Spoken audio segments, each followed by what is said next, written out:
राहुल गांधी से सत्तारूढ़ दल की परेशानियां तभी से शुरू हो गई हैं जब उन्होंने अपनी इस भारत यात्रा को शुरू किया था। और भारत यात्रा के दौरान उनको लगभग सभी राज्यों में, लगभग क्या निश्चित रूप से सभी राज्यों में व्यापक जन समर्थन उनको मिला। जिस तरीके का आप और राहुल गांधी की स्वीकृति न केवल राष्ट्रीय स्तर पर, अंतर्राष्ट्रीय स्तर पर अगर बढ़ी कि जिस विश्वविद्यालय में उनको भाषण देने के लिए बुलाया गया, अगर उन विश्वविद्यालयों के परिसर अगर आप अपने देश में खोलने का प्रयास कर रहे हैं और लोगों को बता रहे हैं, यानी कि आप स्वीकार करते हैं कि ऐसी संस्थाएं हैं जिनका अंतर्राष्ट्रीय स्तर पर बहुत महत्व है। तो एक अंतर्राष्ट्रीय स्तर पर एक महत्वपूर्ण संस्था में राहुल गांधी को भाषण देने के लिए बुलाया जाना इस बात को भी साबित करता है कि कम से कम एक नेता की स्वीकृति अंतर्राष्ट्रीय स्तर पर भी बहुत तेजी से बढ़ी है। अब राहुल गांधी ने जो बातें कही, जो बातें भारतीय जनता पार्टी के लोग कह रहे हैं और जो बातें राहुल गांधी ने कही हैं, उनमें कोई तालमेल नहीं है। सरकार की आलोचना देश की आलोचना नहीं होती है, प्रधानमंत्री की आलोचना देश की आलोचना नहीं होती है, सत्तारूढ़ दल की आलोचना देश की आलोचना नहीं होती है। देश की आलोचना तब होती है जब सत्तारूढ़ दल की आलोचना न की जाए। देश की आलोचना तब होती है जब सरकार की आलोचना न की जाए। देश की आलोचना तब होती है जब लोगों के सामने जो समस्याएं हैं उसका उल्लेख विपक्षी नेता न करें। अगर राहुल गांधी ने कोई गलत बात कही है जो नियमानुसार गलत है, देशद्रोह कर दिया है, तो रविशंकर प्रसाद जी को प्रेस वार्ता करने के बजाय एक मुकदमा दर्ज करा देना चाहिए कि आपने राष्ट्रद्रोह किया और राष्ट्र की आपने अवमानना कर दी। अगर उसमें ऐसी कोई बात कही गई है जो आईपीसी सीआरपीसी के अनुसार गलत है, संविधान के नियमों के अनुसार गलत है, तो आइए उनके खिलाफ एक आरोप पत्र दाखिल कर दीजिए। आप वो तो आप कर नहीं रहे हैं और आप ऐसी बातों का उल्लेख कर रहे हैं जो राहुल गांधी ने कहा ही नहीं। राहुल गांधी ने यह बातें कही हैं कि विपक्ष जो बातें कही हैं उससे उन्होंने यह साबित किया है कि हम मजबूत हैं, विपक्ष मजबूत है, देश में लोकतंत्र है और हम लोकतांत्रिक तरीके से लड़ेंगे। उन्होंने ये कहा कि जो कुछ भी हमारे देश की समस्या, उन्होंने किसी को आमंत्रित नहीं किया कि हमारी समस्याओं से आप लड़ने के लिए। उन्होंने कहा कि हमारे देश की जनता है और हम इसके लिए लड़ लेंगे। और है क्या कि जो मुद्दे राहुल गांधी ने उठाए हैं, इन मुद्दों का जवाब भारतीय जनता पार्टी और इस सरकार के सामने नहीं है। अगर लोकतांत्रिक मूल्यों के साथ समझौते किए जा रहे हैं तो इस सरकार के पास कोई जवाब नहीं है। संविधान के द्वारा दिए गए अधिकारों के साथ अगर समझौते किए जा रहे हैं तो इस सरकार के पास कोई जवाब नहीं है। देश की आर्थिक नीतियां कमजोर हो रही हैं तो इस सरकार के पास कोई जवाब नहीं है। संसद में सरकार जवाब नहीं देती है, विपक्ष के द्वारा उठाए गए मुद्दों पे कोई सरकार के शीर्ष स्तर से कोई बात नहीं कही जाती है तो सरकार के पास इसका कोई जवाब नहीं है। यह समस्या भारतीय जनता पार्टी के लिए है कि एक जो भारतीय जनता पार्टी पर जिस तरीके से हमले करने चाहिए, जिस तरीके से उनको मुद्दों पर जवाबदेह बनाना चाहिए, राहुल गांधी ने प्रधानमंत्री की बात नहीं की। राहुल गांधी ने ये भी नहीं कहा कि एक व्यक्ति विशेष किस तरह से महत्वपूर्ण या नहीं है। उन्होंने सरकार की आलोचना की, उन्होंने संघ की आलोचना की, उन्होंने संघ की कार्यशैली की आलोचना की, उन मुद्दों को उठाया जो देश की जनता झेल रही है। क्या गलत किया?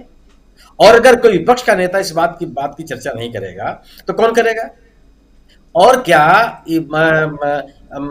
जो स्थानीय देश के मुद्दे हैं उनको किसी तानाशाह से बात की गई है क्या? ऐसा तो है नहीं। एक डेमोक्रेटिक कंट्री में इंडियन डायस्पोरा से उन्होंने बात किया। सम्मानित प्रधानमंत्री जी किसी देश में गए हो, कौन सा कोई ऐसी यात्रा रही हो जिसमें उन्होंने उस देश में रहने वाले भारतीय मूल के लोगों से बात न किया हो? और कौन सी बात स्वदेशी न उठाए हो, जो देश के अंदरूनी मामले उनकी चर्चा न किया? कोई एक दौरा कोई बता दे। और उन्होंने विपक्ष की आलोचना न की हो। बात ये नहीं है, बात यह कि आप जो मुद्दे राहुल गांधी उठा रहे हैं उनका कोई जवाब आपके पास नहीं।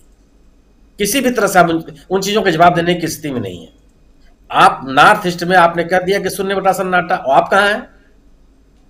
आपने मेघालय में जिस पार्टी से आपने संबंध खत्म कर लिया और पूरे चुनाव प्रचार के दौरान आपने ये कहा कि देश के भ्रष्टतम राज्य सरकारों में से एक, आपने संगमा जी पर क्या क्या नहीं आरोप लगाए और आज आप सीना ठोक के कह रहे हैं कि साहब मैं सत्ता में आ गया, उन्हीं के साथ साथ मिलकर आप सरकार बनाने की बात कर रहे हैं। तब तो आगे तब आप नैतिकता की बात नहीं उठाते हैं। नागालैंड में 60 की कितनी सीटें आपने जीत ली? आप नहीं बताते हैं कि हम कहां हैं। आप ये नहीं बताते हैं कि जिस त्रिपुरा में जिस पार्टी के साथ आपने गठबंधन किया वो पार्टी खत्म हो गई, आपका मत प्रतिशत गिर गया, आपकी सीटों की संख्या गिर गई, और मुश्किल से 1-2 सीटों के आधार पर आप बहुमत प्राप्त कर रहे हैं। तब तो आप नहीं बताते हैं कि आपका जन समर्थन कैसे घटता है।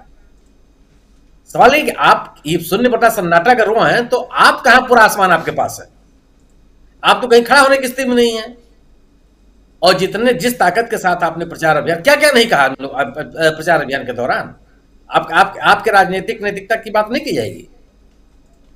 प्रश्न है ना कि आप केवल मुद्दों से भटकाने की कोशिश है। और सही बात कही टंडन जी ने कि अगर राहुल गांधी इतने ही अप्रासंगिक हैं, इतने ही अर्थहीन है, इतने ही तथ्यहीन है, इतने ही महत्वहीन है, तो उस पर रेट करने की क्या जरूरत है? उनको बोलने दीजिए, आप अपना काम कीजिए। लेकिन जिस बड़े पैमाने पर संगठनिक स्तर पर और सरकार के स्तर पर आप राहुल गांधी का जवाब दे रहे हैं, गोया कि राहुल गांधी ने आपके सामने बड़ी चुनौतियां पैदा की हैं और उसका जवाब आपके पास कुछ नहीं है। अगर आप राहुल गांधी के द्वारा उठाए गए मुद्दों को तथ्यात्मक तरीके से जवाब नहीं देते हैं, गोया कि आप राहुल गांधी के द्वारा उठाए गए मुद्दों का जवाब देने की स्थिति में नहीं है। अगर आप गलत मुद्दों को उठा करके राहुल गांधी की बात करते हैं, गोया कि आप उन मुद्दों पर घिरे हुए हैं जिन मुद्दों की चर्चा राहुल गांधी किसी भी फोरम पर कर रहा है। राहुल गांधी ने ऐसी कोई बात नहीं कही, मैंने पुराण का भाषण सुना है, कोई ऐसी बात नहीं कही जिसको उन्होंने अपने देश के अंदर जो उनके राजनीतिक कार्यक्रम होते रहे उसमें न उठाया हो। देश की जनता के ऊपर उन्होंने कोई ऐसी बात नहीं कही है और हमेशा लगातार उस बातों का तैयार रहे हैं। अगर वो कह रहे हैं कि हमको संसद में बोलने नहीं दिया जाता, तो आपने बता दीजिए कि हम बोलने दिया गया है, लेकिन आप तथ्यों के साथ आइए ना। बिल्कुल। अगर वो ये कह रहे हैं कि संवैधानिक संस्थाओं को कमजोर किया जा रहा है, तो बताइए कि नहीं, बिल्कुल नहीं कमजोर किया जा रहा है। आपके पास कितने पद खाली पड़े हुए हैं, रोज आप सुप्रीम कोर्ट पे हमला करते हैं, रोज नई नई बात करते रहते हैं आप। ये देश और दुनिया के लोग सुनते नहीं है क्या इसको? और संस्थाओं को कमजोर करने का और कौन सा तरीका होता है? तो केवल यह है कि बिल्कुल राहुल गांधी ने मुद्दों की बात की। सबसे अच्छी बात है कि राहुल गांधी ने मुद्दों की बात, किसी व्यक्ति विशेष की बात नहीं की, संगठन की बात की, सरकार की बात।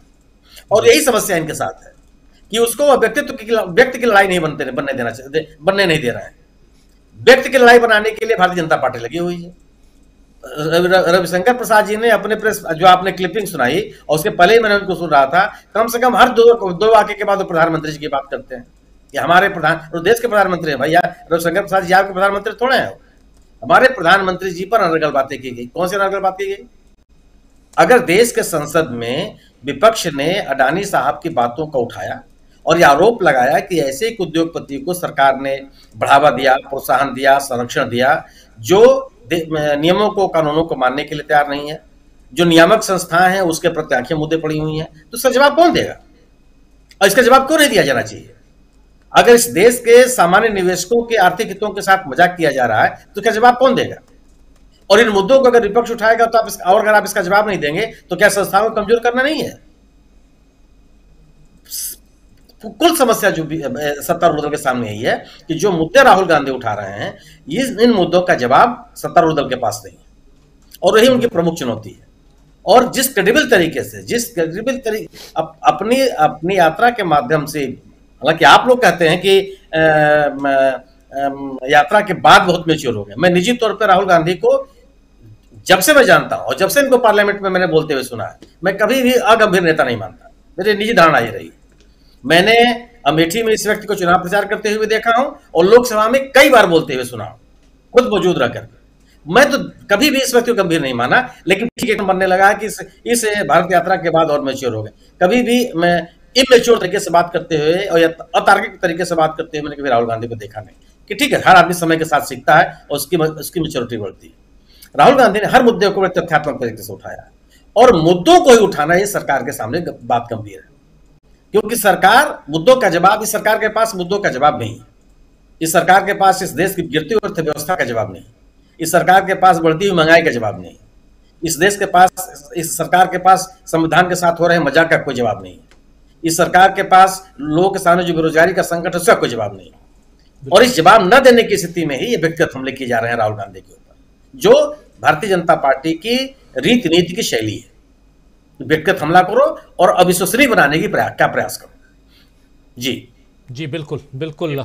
तो धनंजय जी, क्या अब